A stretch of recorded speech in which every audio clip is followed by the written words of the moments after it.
Welcome back to Intro to World Music and Chapter 10, Music of the Arab World. The author of your book uses a term in this chapter as well as some other chapters, and that term is diaspora. And you'll see that term used quite a bit here in this chapter to indicate the fact that the music of the Arab world is not confined to the Arab Middle East. Middle East being a sort of artificial term which was given to the area by the European powers. Arab world is perhaps maybe a better term because the fact is that the people from the Arab world live all over the globe, including significant populations in the United States.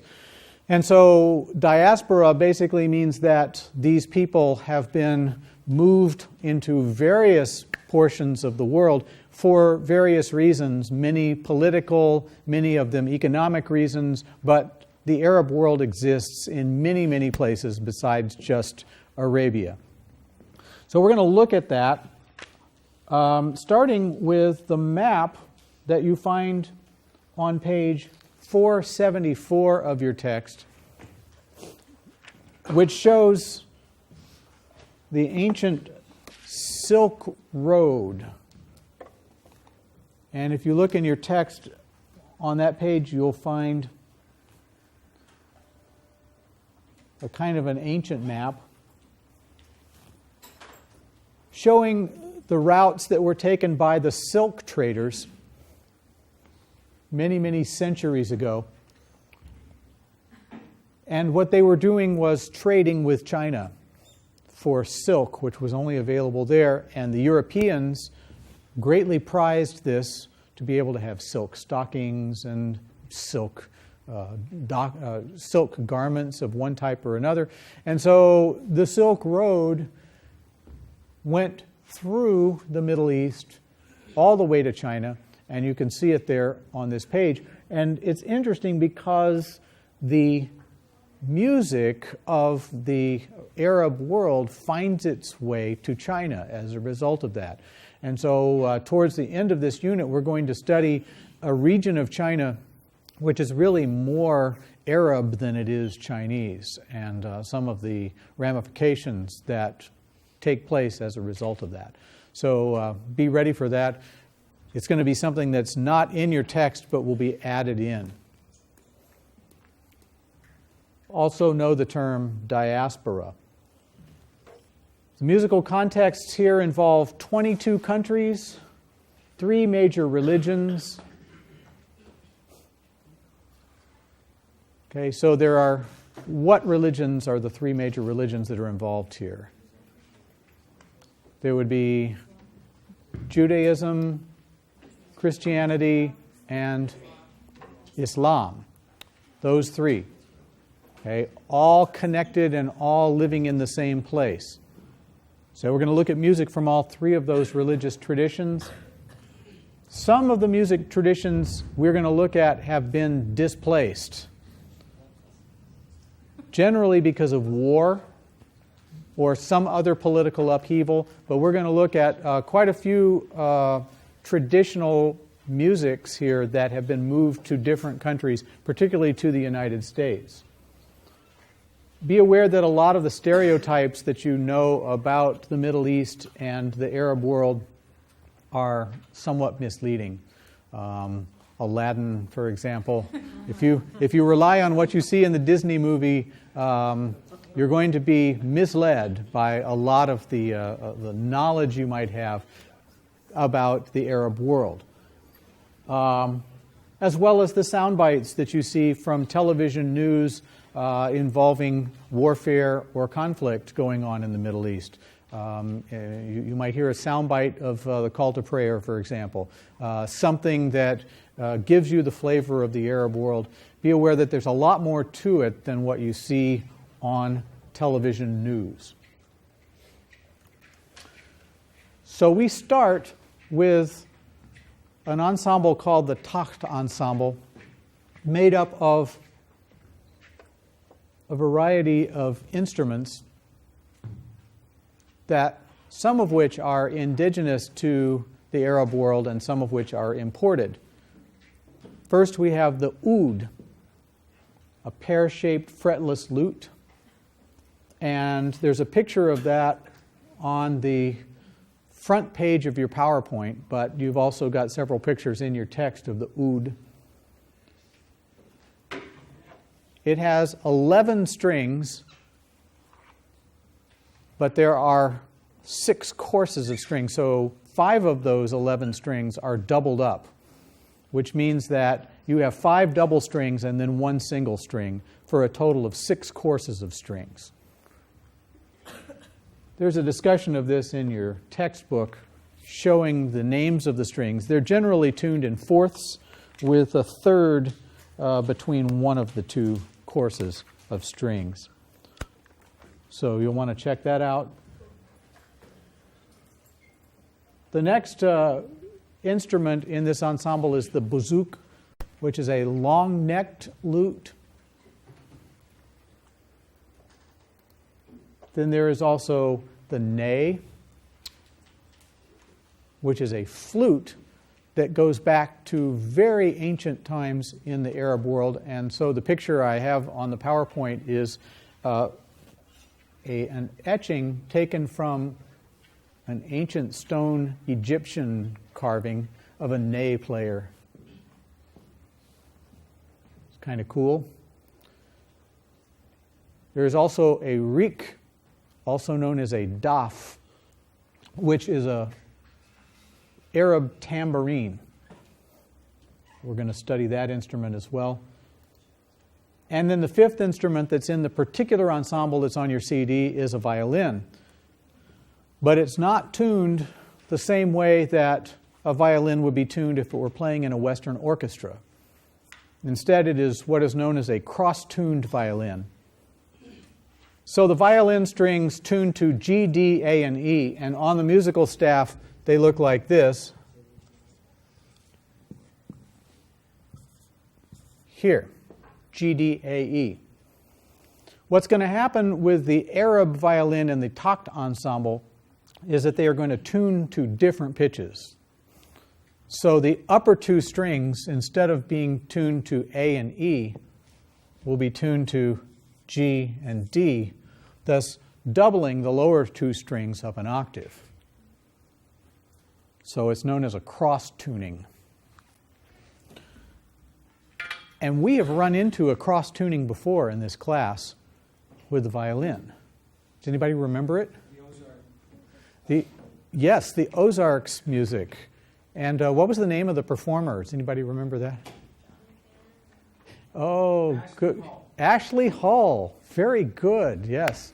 Yes, good. Gordon McCann was the guitarist and the folklorist who came in, so that was very good. Gordon McCann and Ashley Hall played for us here a couple of months ago, and she played a song on the cross-tuned fiddle.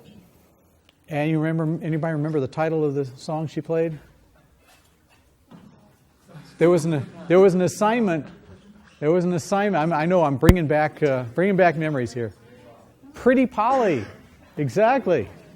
It was not the same Pretty Polly that you did an assignment on, but it was another tune that was a square dance Pretty Polly that she played. And I brought it in today, a recording of her doing this so that I can remind you of what that sounded like. But what the cross-tuned fiddle allows you to do is to create a drone effect. While you're playing the melody on the upper 2 strings, you can be using the lower 2 strings to create a drone effect. And that's why it's cross-tuned, both in the Arab culture and also in the Ozarks culture for this particular effect. So listen again to Ashley Hull and Gordon McCann performing Pretty Polly.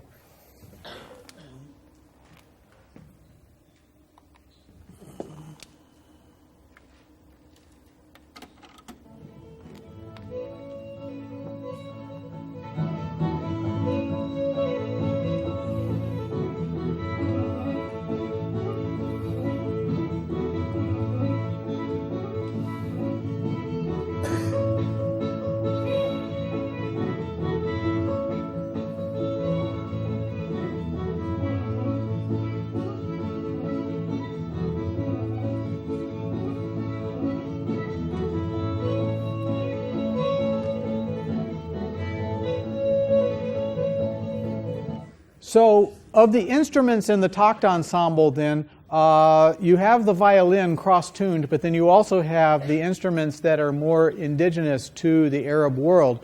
One of those, the rik, is essentially a tambourine, and you see a picture of it in your PowerPoint. You can also see pictures of it in your book.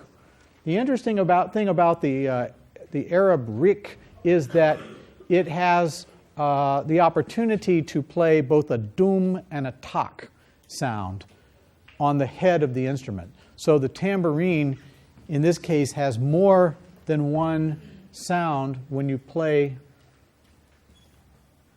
the head, which is made of animal skin. It also has the jingles around the outside. And we discussed earlier how this really falls into two different categories, doesn't it? It falls into the membranophone and also the idiophone category of instruments. But when you play the head of the instrument, depending on where you play it, you can get a dum sound and you can get a tak sound. And that creates different rhythmic pattern possibilities that are shown in your text on pages 477 and 478. Have we seen this kind of thing before? The different rhythmic designs? India, right. What was that called? It wasn't the raga, it was the tala, right. The tala of India had this same kind of design, and there is certainly a close proximity of the Arab world to India, so there are some connections to be made here. But if you look at the rhythmic chart on figure 10.1, page 477, you'll see the basic design of the rhythm that is being played in your recording.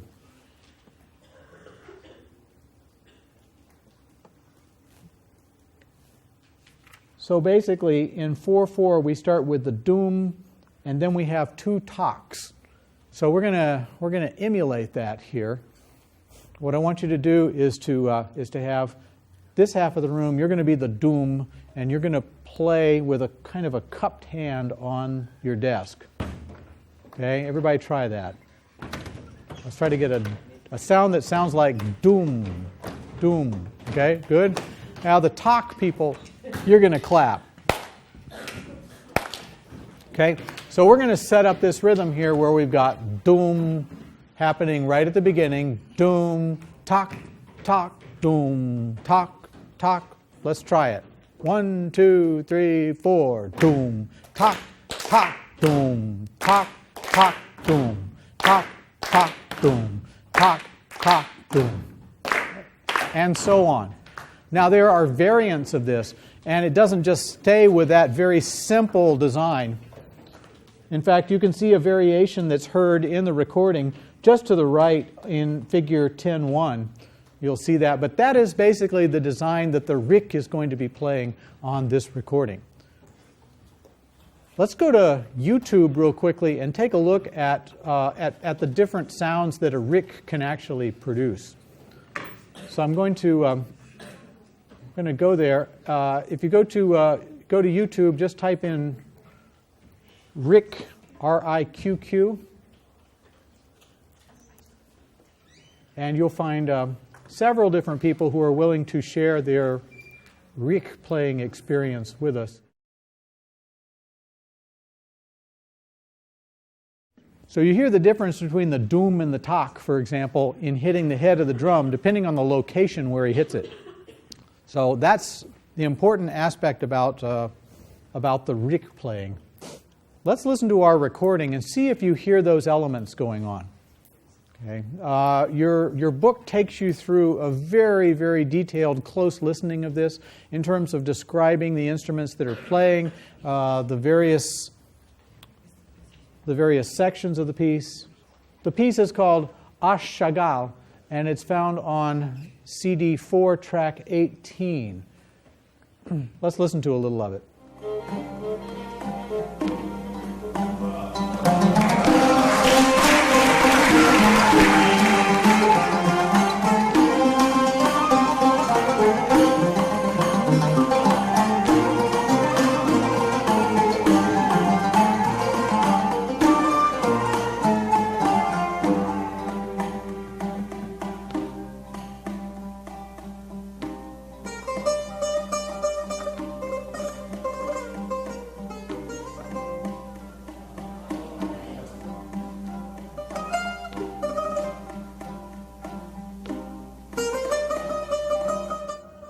There's a little soloistic passage going on here called a takasim.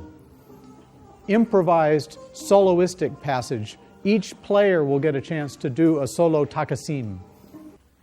How many different chords are going on here? There's really just one. There's a drone going on underneath the whole thing, and there's really just one chord, and then improvisations on a scale that are going on over the top. Very much similar to the Indian raga that we studied earlier in this course, but with some interesting twists.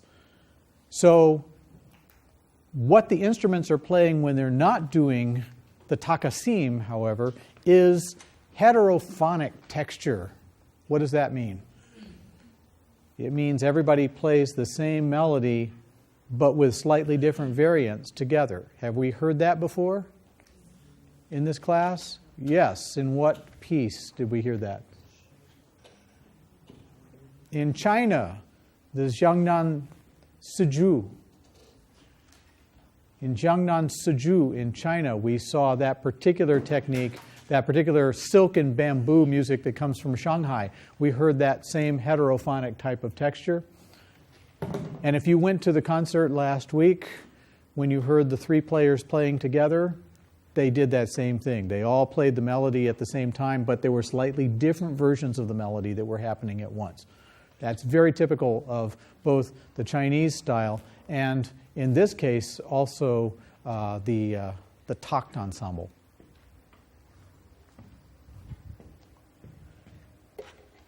Now, the rik, by the way, is also known as a daf, D-A-F-F. That's important to remember for later on. So your book talks at length about the scale that's being used here. The scale in this style is known as a makam. And there are several different varieties, but almost all of them have some notes that are called half-flat notes. Half-flat. Take a look at the discussion of this in your text. Transcription 10.3 on page 480 has the particular makam called makam bayati, in which this song is being played. And you can think of it as a scale. But if I played that on the piano, it would sound like this.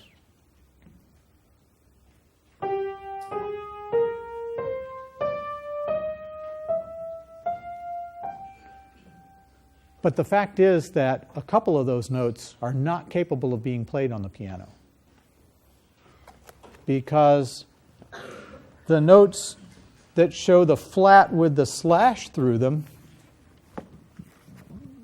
are the half-flat notes.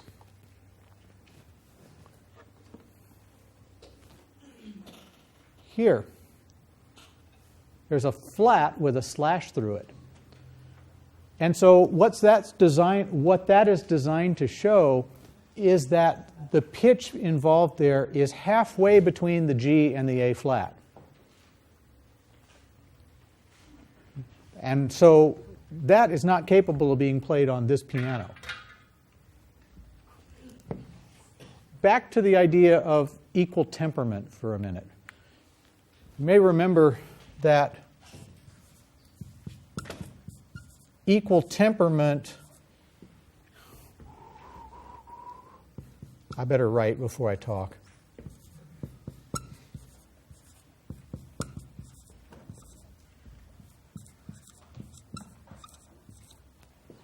Equal temperament divides the octave into 12 equal parts. Okay, and this was developed around the 16th century or so, and we've been working with it ever since in one form or fashion. Well, the reason it was done this way is because it made it easier for keyboards to be able to play in all keys. And that's why it was done. And it took hold of the whole world, because popular music pretty much falls into the realm of equal temperament. but not all world musics fall into this realm. And we've seen examples from culture to culture of music that falls into the cracks between these 12 equal divisions of the octave. Here in the Makam Bayati, we have a pitch that is halfway between the G and the A flat here. And so the term for that is quarter step. Since the division of the octave into 12 parts is known as half steps, a note that divides that in half is known as a quarter step. And quarter steps exist in a lot of different musics worldwide. Have we seen some other examples? Where? The blue note in African American music, absolutely. What else? African music had notes that fell into those cracks, absolutely. What else? Native American, in particular, the flute. Remember the Native American flute that had notes that didn't line up? What else? Javanese gamelan ensemble, which played in what scales? Slendro and Pelog. Right. The Slendro and Pelog we saw had notes that did not line up with the equal tempered scale. So from culture to culture, we see a lot of examples of the fact that equal temperament is sort of an artificial complex that's been imposed on music, whereas people who perform music from a more indigenous and more basic standpoint tend to perform music outside the realm of the equal tempered scale. What does that sound like? What does a quarter step sound like? Well, it can't be produced on a piano very well unless you retune the piano. In order to get quarter steps on a piano, you would have to retune it. But other instruments, like voice, for example, as we've seen, string instruments, certain flutes, are able to produce those pitches, and often do in music that is written by 20th century composers who do it on purpose. Let me show you an example by a composer named Ben Johnston, who was very famous for writing in what is known as microtones or quarter steps. So I'm going to go to YouTube again, and if you want to do this on your own, you can go to YouTube and type in Ben Johnston, that's with a T, and then just type in microtone, and you'll find lots of examples of his stuff on here, including a blues from a suite for microtonal piano. So how did they get a microtonal piano? They retuned it. So they would get inside the piano like this. They would get inside the piano and they would go to where the tuning pegs are, and they would detune the piano to change the tuning of certain notes to make it microtonal so that it's no longer equal tempered. And the result sounds like this.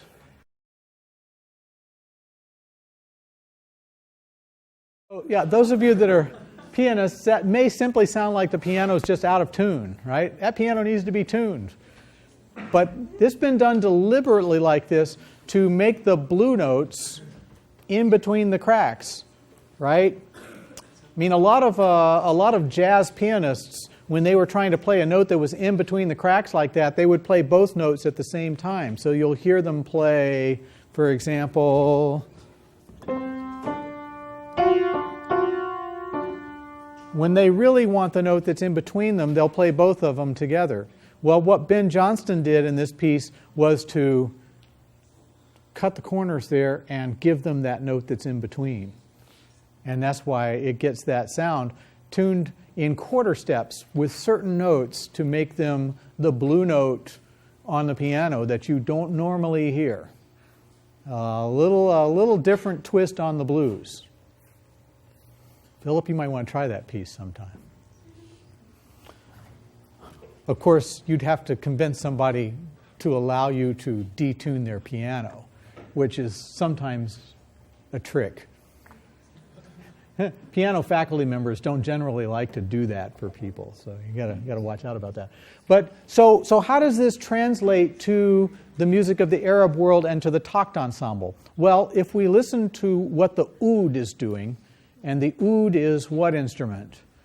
The pear-shaped lute, right? That is probably the most recognized instrument of the Arab world is the oud. If we look at what the oud is doing and the scale that it's playing, you can hear the fact that that second note above the G is quite a bit lower than it would be if it were on a piano. That second note is lower than that A flat right there. To hear that, I want to go to YouTube again and listen to an oud player playing that particular maqam that we're dealing with in this piece. So in order to find that, if you want to check it out on your own, type in maqam, M-A-Q-A-M, Bayati, B-A-Y-Y-A-T-I,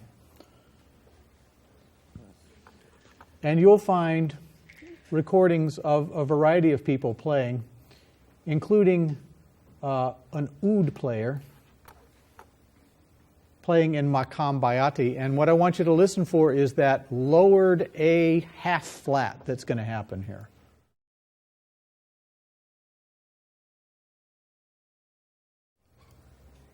So that's definitely something that is very much part of this style, is the half flat notes that you find. And as you can see from the charts in your book, there are many different maqam that place the half flats in different places, depending on which particular maqam is being used for this piece.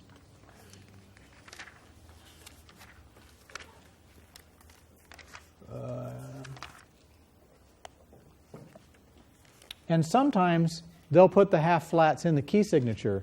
So if you look at the transcription on page 487, you'll see half flats in the key signature itself, showing that every time that note occurs, it occurs as a half flat rather than as the flat that we might expect if we were listening to music from the West. Okay, so are there any questions about this particular style in the Takht ensemble? Let's listen to it again, the Takht ensemble. And what I want to listen to is, first of all, the rhythm that the Rik is playing, and then also listen to the Maqam Bayati, the scale with the half-flat note. Actually, there are two half-flat notes, but the one that is most apparent to us is the one right above the tonic. The tonic being the G that's being held underneath, and then the half-flat A that is happening right over the top of that and coming down. Listen and hear if you hear that happening.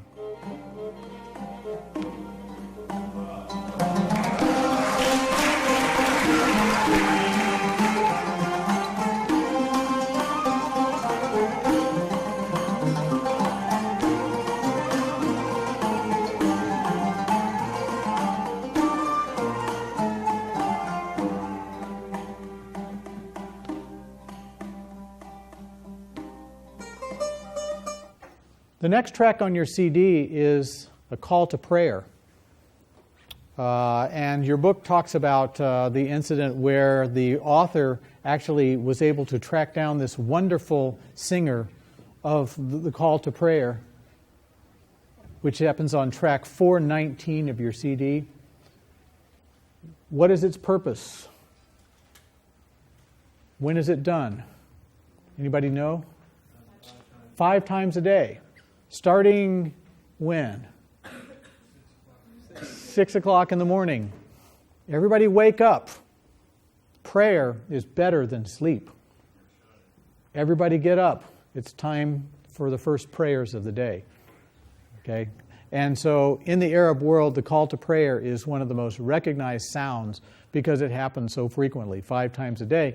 And the singers who proclaim the call to prayer are very much prized in this culture for that reason.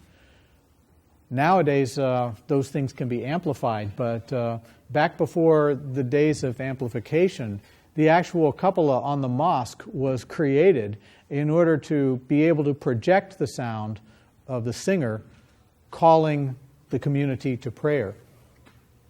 Very declamatory in nature. There is a nasal vocal quality to it. There is also the sustaining of consonants, like the letter N, which can get sustained for long periods of time. Listen to the example on your CD and see if you hear those particular characteristics. Allahu Akbar, Allahu Akbar.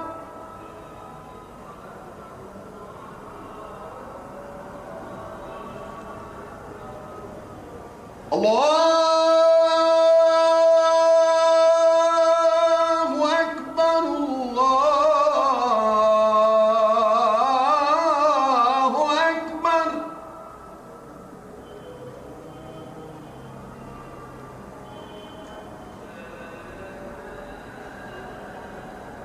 أشهد أن لا إله إلا الله.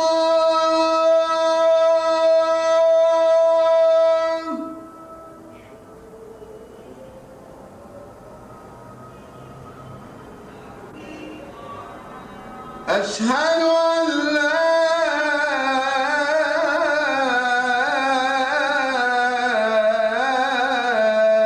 إله إلا الله.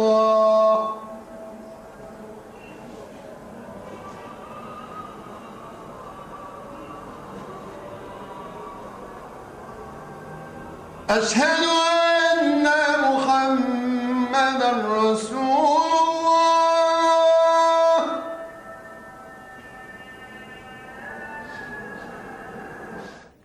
So the holding of the consonants and sometimes the real landing on the vowel sounds is characteristic of this style. Translation is also in your text. God is great, God is great. I testify there is no God but God. I testify that Muhammad is the prophet of God. Come to prayer, come to salvation. Praying is better than sleep. That's for the morning call. Everybody wake up. Now to end the class today, I'd like you to remember the sound of that and compare it to a sound that we heard earlier this semester from the Zuni sunrise call, which is basically saying the same thing. Everybody get up, the day is starting. Let's listen to how that compares.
So next time, we'll start class by talking a little bit about comparing and contrasting the call to prayer from the Arab world and the Zuni sunrise call.